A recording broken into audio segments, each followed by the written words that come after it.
Well, welcome everyone. My session here is what is Azure Purview and why do I need it? And really in parentheses it says, it should say, or do you need it? I don't know. Let's find out. Feedback link. I will put this again at the end of our session today, but it is very important for you to provide feedback, not only for myself as a speaker, so that I can make sure that I am providing valuable content to you as attendees, but also for the organizers of this event. They need to make sure that they are producing quality content and selecting quality speakers for you as attendees. So it's super important. And for every 10 feedbacks, they're planting trees. They want to be able to plant enough trees for the size of a pitch. I don't know what that means, so I'm hoping that you all do. All right.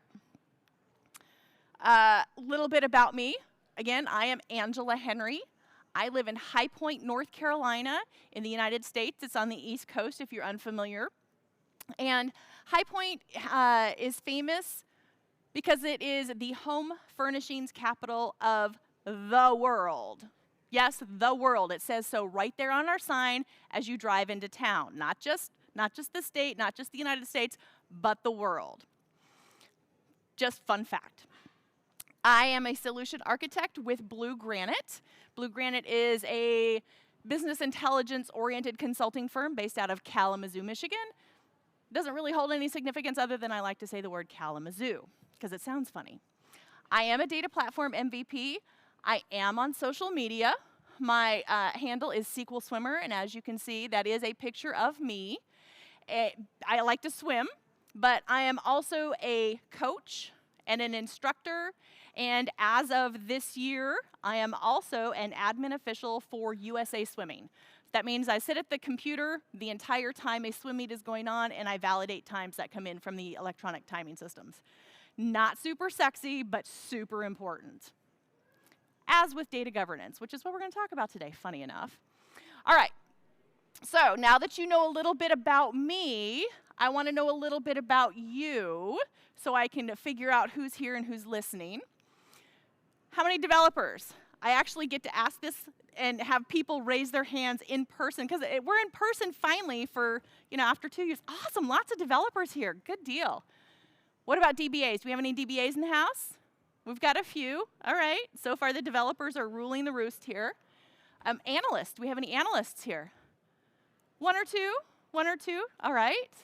How many people actually have the title of data steward? No one, interesting. Very curious, okay, all right. And how many people here are awesome humans? Everybody's hand should go up, that's your cue. Awesome, all right. Is there anything else I didn't mention on here for those folks? Shout it out if you're not in one of these roles. Application support, very nice, okay. All right, well, with that, here's our agenda for today. We're going to talk a little bit about data governance, kind of level set, make sure we're all talking about the same stuff. We're going to talk about what Azure Purview is. We will walk through a demo of how to create an Azure Purview account, and then we'll talk about why you need Purview, or do you? Those are the things we're going to talk about today. But first, it's selfie time. So if you've ever seen me present before, you know that I always take a picture with my audience. And since this is the first event that is in person in the last 2 years, you all are so lucky to be in my picture today. You're welcome. Okay, so if you are wanted by any federal police or in witness protection, turn around, we'll get the back of your head. Otherwise, I want big, big smiles, and I'm going to try not to fall off the stage as I do this. All right, we got everybody in here. All right, smile! Yay! Awesome. Wonderful. All right, I will post that on social media because we all know that nothing happens in real life unless you post it on social media. All right, let's keep going. Let's start talking about data governance. Data governance. This is, if you ask 10 different people what data governance is, you're going to get 10 different answers because it means different things to different people. But really what it boils down to is people, processes, and technology, and how those three things work together to ensure that you have high quality data throughout the entire length of its lifespan. That's not quite right. The lifespan in your organization. And when we look at this a little bit more closely, some of the aspects of this is there has to be accountability and there has to be ownership of that data in your organization. If there's no accountability and no ownership, you're not going to go anywhere. It has to be available and accessible to those folks who need it.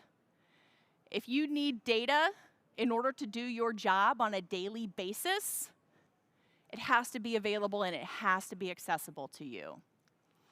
Security. So I just said it has to be available and it has to be accessible, but we can't forget that layer of security that goes in there, because we also need to make sure that our data is secure and we're only granting access to those folks who need it and not the entire world. Quality. We need to make sure we have quality data. If we have bad data, we are going to make bad decisions. So super important, that quality piece. And then lastly, it has to be usable. It has to be in a usable format. If you've got access to it, but it's not in a usable format, you might as well not even have access to it. So all of those things kind of rolled up together. It's your people, your processes in place, and your technology that you're going to use to help you on your data governance journey. Now, there are some different goals for data governance. More often than not, I'm sure we've all seen, in the news, and the latest security breach this week is. So a lot of the motivation behind data governance may come from the C-suite so they can avoid hefty fines or because they have certain regulations that they have to meet. But it's most definitely financial. There's a financial piece to that. Efficiency. How many people like doing the same thing over and over again because it's not a repeatable process? Anybody? Nope, there are no hands. Now, you're either all asleep or you all don't like doing repeatable stuff. That it's just a waste of time. And then security. We need to make sure that our data is secure. So to that end, let's explore that financial piece a little bit. So we need to be able to increase the confidence in our decision making. That goes back to if we have poor quality data, we're going to make poor decisions. We think they're the correct decision, but because our data is bad and we don't know it, we're going to be making bad decisions. So we need to make sure that we increase that confidence in our decision making. We need to decrease those regulatory fines. How many people here are familiar with GDPR? All right, everybody raise their hands. I'm so glad. There are hefty fines associated with GDPR infractions. So that is a huge financial motivator for your data governance journey. You want to increase your income potential. If you've got good data and you're analyzing it, you can increase your income, and you want to be able to maximize that. Super important financial aspect of this. You need to have accountability for the quality of your data. If nobody, this goes back to that ownership. If nobody is going to take ownership or be accountable for that data, it could have very serious financial ramifications for your organization. Because again, that goes kind of back to that first one. You need to be able to increase the confidence in making decisions. You have to have somebody accountable for that quality. Efficiency. Everybody in here doesn't like doing the same thing over and over again. We want to minimize or eliminate any rework. We want to be able to do it once, and that's it. How many in here are familiar with Matthew Roche? He was part of the Power BI CAT team. He's worked at Microsoft for several years now. He has a saying, now it's gone completely out of my head. I'm a little bit ADD here. Fix your data as close to the source as possible. Am I getting that right? I'm totally butchering this. Anyway, you get the gist of what I'm trying to say. Fix your data as close to the source as possible so that you don't have to do that work again and again and again later in the pipeline when you need to be able to analyze that data. You want to eliminate that rework. You want to optimize your staff's effectiveness. How effective are people who are doing the same thing over and over and over again? Not very effective. They get bored. They leave their job because they hate it, because they're doing the same stuff over and over again. You want to optimize how effective your staff can be. And you need to establish some baseline processes. So a lot of people have approached me and said, you know, we're just kind of starting on this data governance journey.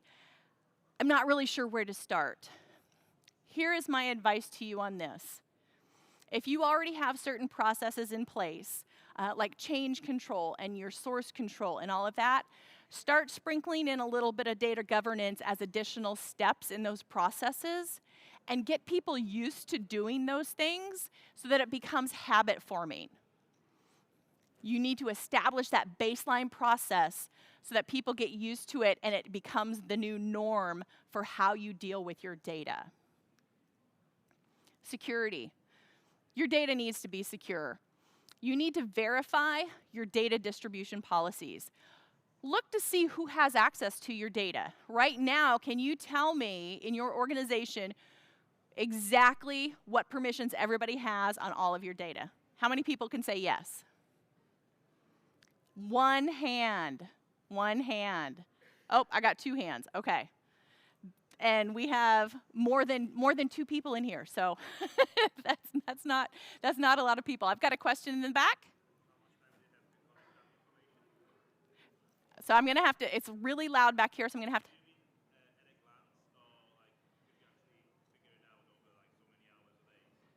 So the question is, how long do you have to figure that out? Is that kind of, am I paraphrasing correctly? So if you cannot. I would say within 20 minutes, tell me who has access to what. You probably need a little bit of help. That's my personal rule of thumb. If you don't have access to that very quickly and it's accurate, you need some help on that journey. Does that make sense? Okay. All right. Yeah, so verify that. Make sure the people who have access to your data are supposed to have access to your data. And in general, just need to improve your data security. How many people here are SQL Server folks? Can I get a raise of hands? So we got a fair number of people. So how many people here, going along with this, know what the SA account is? Yeah, almost everybody's raising their hands. You don't need to give the SA password to everybody, right? In fact, you should give it to nobody. In fact, you should disable that account. That's my former life DBA whispering in my ear over my shoulder. All right? You need to improve your data security. It needs to be secure by default. All right. You're going to need technology to do this. We're in a tech industry. We deal with data. Most of it is electronic. Sometimes we have some paper data that goes along with it, but we are almost in a paperless society. Everything is, we are producing, 30 petabytes of data every single year, brand new data every year. You're gonna need technology to help you manage and start that journey for your data governance. Do I have any questions on data governance? Are we all kind of level set and understand the lens that we want to look at this through? Any questions out here? I'm going to take a drink and let you guys kind of figure out if you got any additional questions.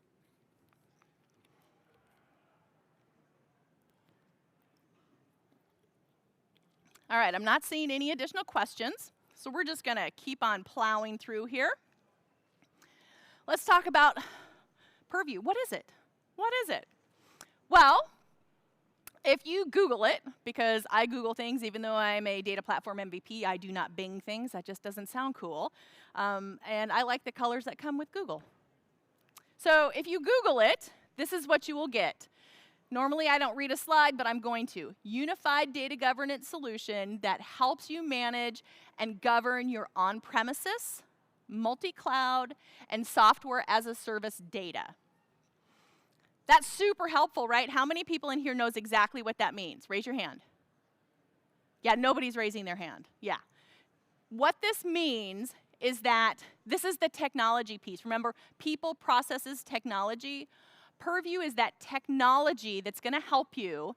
And how it's going to do that, it's going to help you manage and govern any of your data that's on premises, any of your data that's in the cloud. So it says multi-cloud up here. That doesn't matter whether it's Microsoft's cloud, Amazon's cloud, Google's cloud, a private cloud.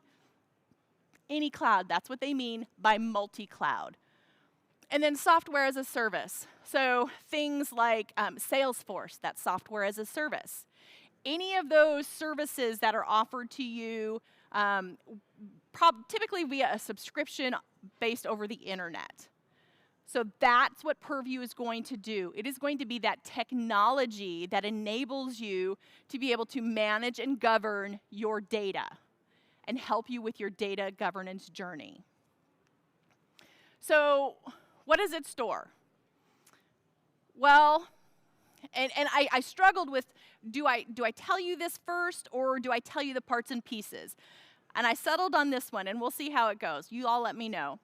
So what does it actually do for you? Well, it goes out there, and what it does is it stores the metadata about your data sources. What does that mean? Well, it goes out there, it stores the name of your data, or your data source, the type of your data source. Is it SQL Server? Is it Oracle? Is it Salesforce?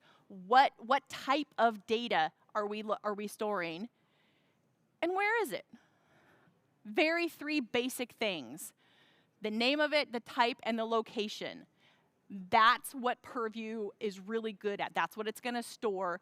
And because Purview is a platform as a service offering, it's storing everything up in the cloud. Now, I know what you're thinking. I really do. I really do. Oh, there we go.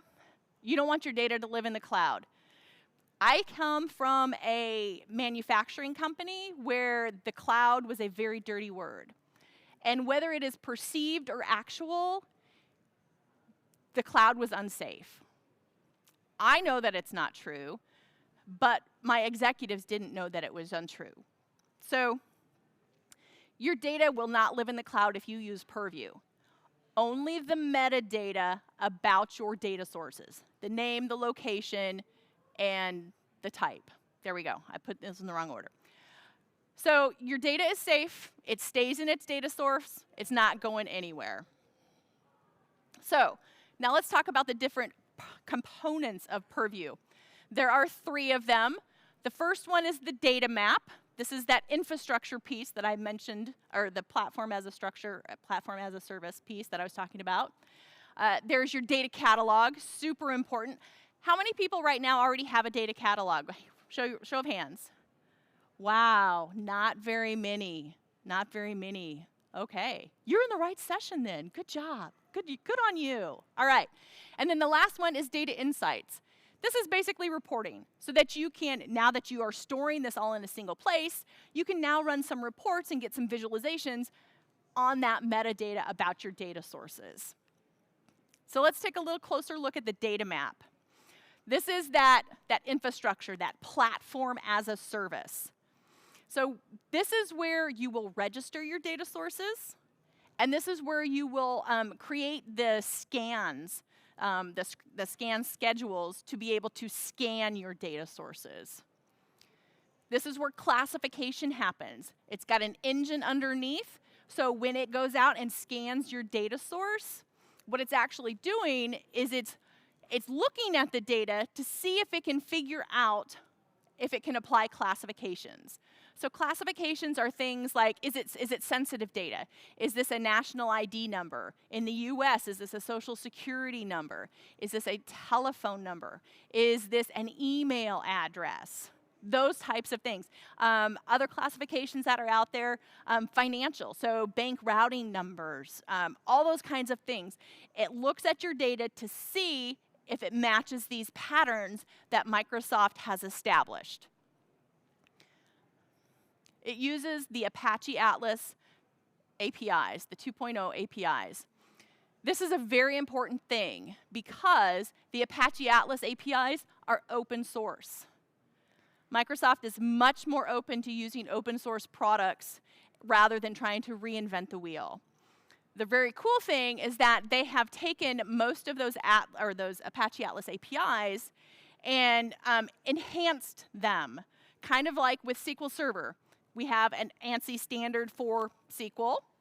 Microsoft in SQL Server has their, they enhanced SQL, so they have T-SQL. Same thing with the Apache Atlas. They have taken those Apache Atlases and they have enhanced them and added additional functionality.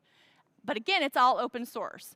Just be sure you check the documentation if you are going to use those Apache Atlas APIs if you want to do anything. Just word of warning on that. All right, data catalog. You get really good search functionality. Part of that infrastructure that they're setting up behind the scenes is indexing it. Once it scans your data sources, it indexes everything, and you can search, and it is super fast, super, super fast. Your glossary, you get a business glossary. This is very helpful because you need to make sure that when you talk about a specific term in your organization, that everybody understands exactly what you're talking about. So there is no miscommunication. So you get a glossary in there, and you can attach glossary words to data assets so that everybody is on the same page. Very useful feature. You also get data lineage. Now, I should have put a little star here because not all data sources support data lineage in Azure Purview. So there is a nice little matrix in the reference section of the slide deck, which will be posted on my website. It will be posted on the SQL Bits agenda, but it will be faster if you go to my website because I'll post it as soon as we're done here. That has that little matrix to tell you whether you actually get data lineage or not. And then those data insights. What do you have? It's going to give you very simplistic visuals, but you get something, and that's better than nothing. And it tells you where that sensitive data is. So in that classification process, if it came across any of those things, it will tell you how many email addresses, how many in fields you are storing. Are you storing social security numbers, national ID numbers? Are you storing bank routing information? Are you storing credit card information? You will be able to see where that lives in your data sources with the data insights piece. Very, very handy. And then you can see how your data is moving through your organization from start to finish. Now, a lot of this depends on whether you have lineage supported in your data source type, but you can see it if you have that.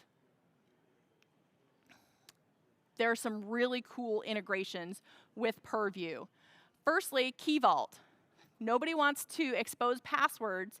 If you are using Microsoft Key Vault, this is perfect because it has a native integration with Key Vault. So all you have to do is specify what Key Vault you want to use, and then the secret in order to be able to connect to that data source.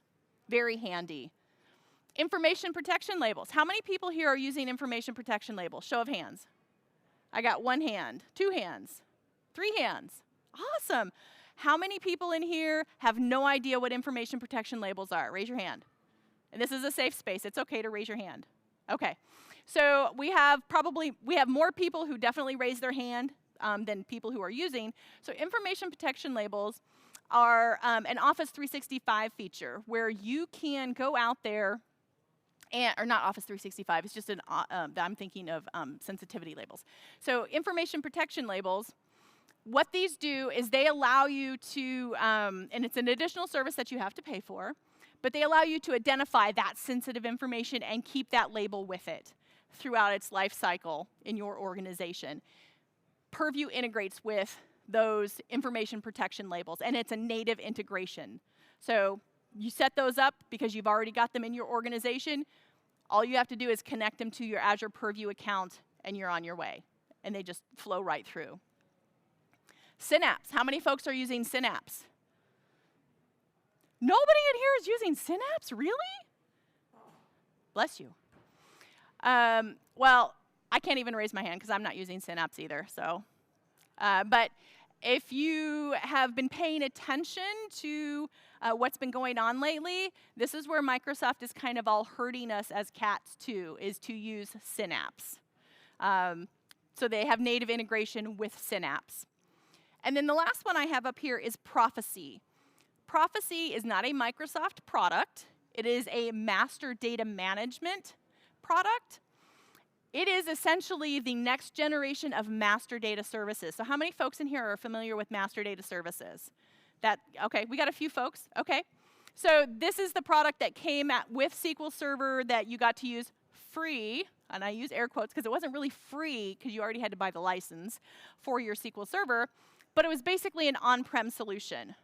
Prophecy was developed by the same folks from Microsoft who created MDS, but then went off on their own, and it's cloud-based. And they wanted to make it cloud native. And they are working very closely with the product group at Microsoft to make sure that they have those native integrations. So if you are looking, and I'm not a Prophecy salesperson by any means, but I have to use master data, and I have to have a tool to manage it, they have those native integrations. It makes it so much easier. All right, no discussion about an Azure product would be complete unless we talked about pricing. So there are 3 different things that are going to have a price tag associated with them. The first one is the data map. Everything is measured in capacity units. One capacity unit is 25 data map operations and 10 gig of metadata storage. So that's 1 CU. And it scales. When they first came out with Purview, it did not scale. They have now introduced the elastic data map. Everybody starts with 1 CU, and then it scales as you scan and do other things. However, and you can go up to a maximum of 100 CUs. They do have a safety valve on there that you can never go more than 10% of what you currently have. Other than if you're at 1, then it will go to 2 because obviously you've just doubled. But you get the idea. It's got that safety valve in there so that it doesn't, you don't get that super sticker shock. And the cost on that is $0.411, and that's US dollars per CU hour. That's that capacity unit. So that's what you're paying for your data map. That's the infrastructure. Thing to notice about this, you cannot pause it like you can with other Azure services. It is always on. Once you create that account, it has to build up that infrastructure behind the scenes. It's always on. You can't pause it. It will scale all the way back down to just 1 CU, but you can never stop it. So something to be mindful of. I've got a question back here.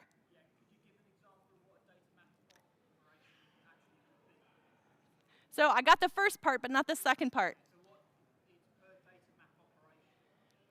What is a data map operation? Can you give some sort of example of what a data map operation is? Okay, so the question is, so we talked about the data maps. So what is a data map operation? A data map operation is anything where it has to go out and it has to scan something. It has to search for something. It has to, anything that is going to basically cause CPU or I/O cycles in that infrastructure that you have created. Does that make sense? Does that answer your question? Yeah. Okay. Perfect. All right. So again, it's always on. You cannot pause it. The next piece is that scanning and classification. So right now, Power BI and on-prem SQL Server, there's no cost for that. I'm sure at some point they will start charging for that, but right now there is no additional charge for scanning. And then every other data source is 63 cents per vCore hour. So not super expensive, but there is a cost associated with it. Then there's resource sets. Resource sets are, how many folks in here are using the data lake? Show of hands. 1 or 2? Okay. For those of you who are unfamiliar with Data Lake, how it works is you typically have a whole bunch of files that are thrown into your data lake, and hopefully it's not a swamp, it is an actual data lake, and you've got some structure to it. But those files are partitioned, and then when you need to access the data that's in your data lake, instead of having to access every individual file, you create basically a table on top of it, and you access that table. The resource sets are those files that support that single table. So this is a very handy feature that they have, because you don't want to know about every single one of those files that supports that single table, right? You want to be able to see it as just that single table. However, you do need to know that there are those underlying files that are associated with it. So that's what resource sets is it helps you be able to scan all of those files and only have it show up as just that single table or that single data asset. It is enabled by default, and the cost on that is 21 cents per vCore hour, and again, US dollars. I can't do math that fast in my head, even though I have a degree in math, because it's terrifying standing up here on the stage, and I'm bad at arithmetic. So I will let you do that conversion. Okay, so data catalog. There are two different layers options for your data catalog. We have the one that's just included with your data map, so you get the search and browse functionality, the business glossary, and the visual lineage. And then business workflows and self-service data access, that's going to be the next tier. Right now, both of these are for free, and you can't really tell the difference when you go in to use Purview. It looks like it's all the same thing.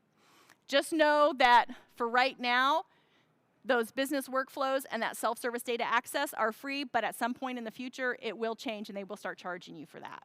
But they haven't come up with a price model on that yet. Data insights. Again, it's free for right now, but it lets you see your different assets, your glossary, your scan history, any classifications, and any sensitivity labels that you have in your data estate. And again, it's free for right now. I'm sure at some point they might charge you for it, although the graphics aren't that good, so don't tell them I said that, okay? So I really hope they don't start charging for that. All right, so pricing example, because we have all of these different things that we have to put together. So our example here is we've got 1 hour of scanning and then 4 hours of resource sets that we're using to be able to figure out how much we're going to be billed for 1 month. So when we look at this, the data map, that's the piece that's always on because we can't ever turn it off, that comes out to just about $300 US dollars per month. For our scanning, we're only doing 1 hour of scanning a month. That comes out to just over $20 US a month. And that resource set, that comes out to 84 cents per month. For a grand total of $321 US per month. This is a very small data estate. So something to be very cognizant of if you have a very large data estate is that it is not cheap by any means, but when you compare it to products like Calibra, Informatica, some of those other large ones that are out there, much, much more cost effective. All right, questions on what Purview is. I realize this is kind of a whirlwind and it's a whole lot to absorb, so I'm going to take a drink and see if anybody's got any questions.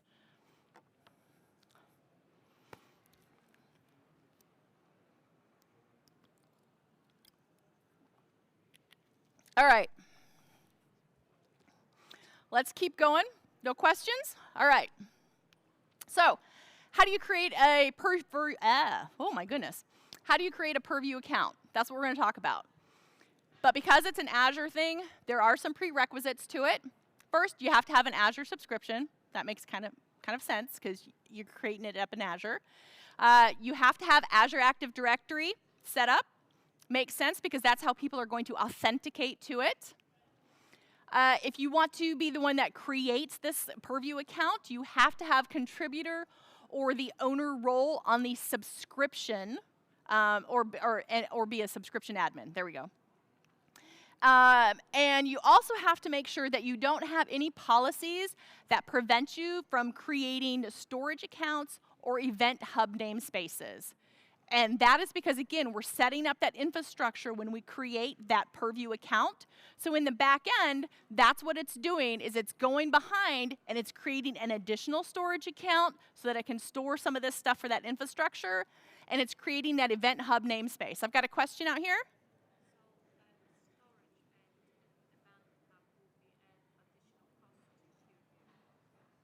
Yes, so the question is, or more of a statement, is the additional storage and the event hub namespaces that are being created in the background will be an additional cost. And that is absolutely correct. Absolutely correct. Like I said, it's not a super cheap product, but it's definitely much more affordable than some of those big players that are out there right now. All right, so let's just go create a Purview account. We are not going to sit and wait for this to happen because sometimes it can take up to 10 minutes, and we're running out of time here. So let me switch this up, duplicate this. So I have a pre-baked one that I'm going to show you here. Let me scroll in to make this a little bit bigger. All right. So I already have a resource group that I have created. And I am just in the Azure portal right now. I'm going to go ahead and click the Create button. I'm just going to search for Purview. There it is, right here. And we can go ahead and click the Create. You can see any additional information that you want here. We're going to create it. We have to specify our subscription. Remember, that was our prerequisite. We had to specify a resource group. I already have one created, but if you don't, you can create one brand new right here on the fly.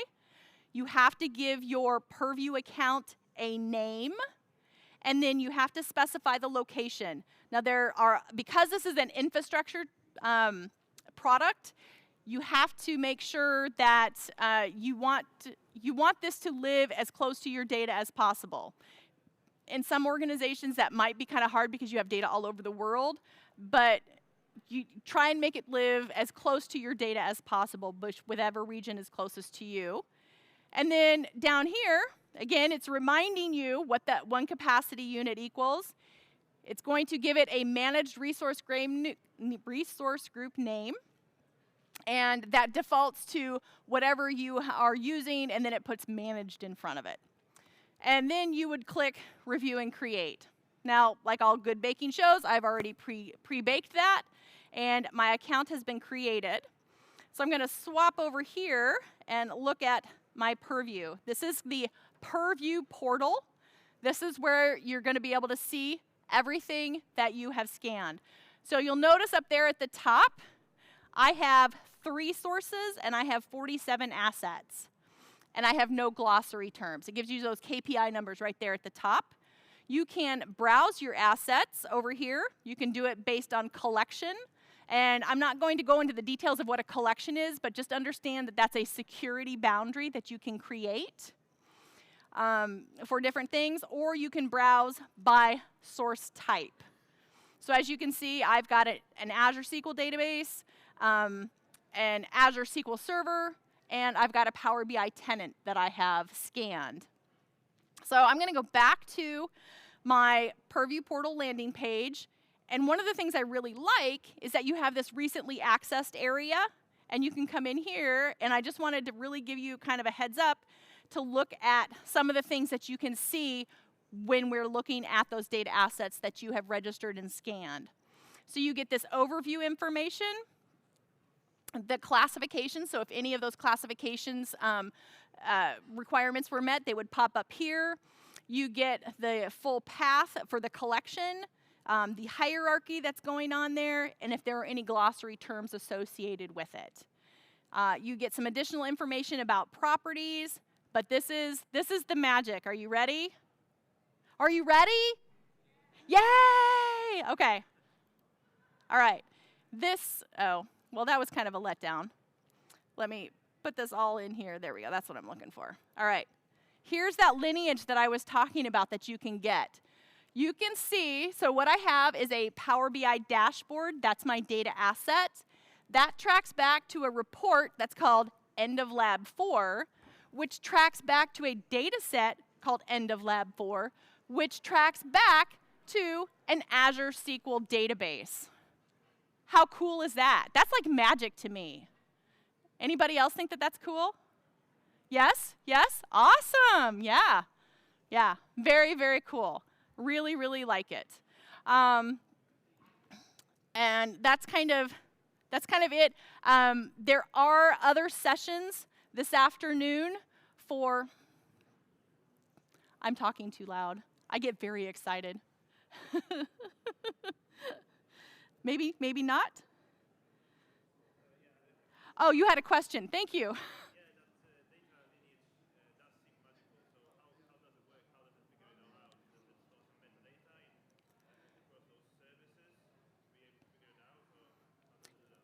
So the question is, how does it figure out that data lineage? That's a very easy yet complex answer for that. So it depends on your data source type. But if you're looking at Power BI, because you have granted that Purview account access to scan your entire Power BI tenant, it can go through and it can actually follow that. Because how many folks here use Power BI? A few folks? Because you already have lineage in Power BI, so that information is already exposed, and you can see that. But if you're using any other data source type, if you have used Azure Data Factory and you have registered that as one of your data assets, and you have both the source and the destination, the Purview engine is smart enough to be able to say, hey, here's the source data, here's that pipeline, and here is that destination, and I can see how it actually moved all the way through. But if you don't have all of those parts and pieces within your, that you've already scanned and registered, it makes it a lot harder. So that's the big thing, is to be able to make sure that you have all of the parts and pieces in there so that it can find them. Now, let me come back to my, over here. So one thing on this one, you'll notice, oops, I scroll down. If you hover over this, you get a little bit more information. So you can see that it's got like that fully qualified name. And then we keep going back, and we've got that fully qualified name, which is, again, just kind of the workspace where it's at. But look at this one.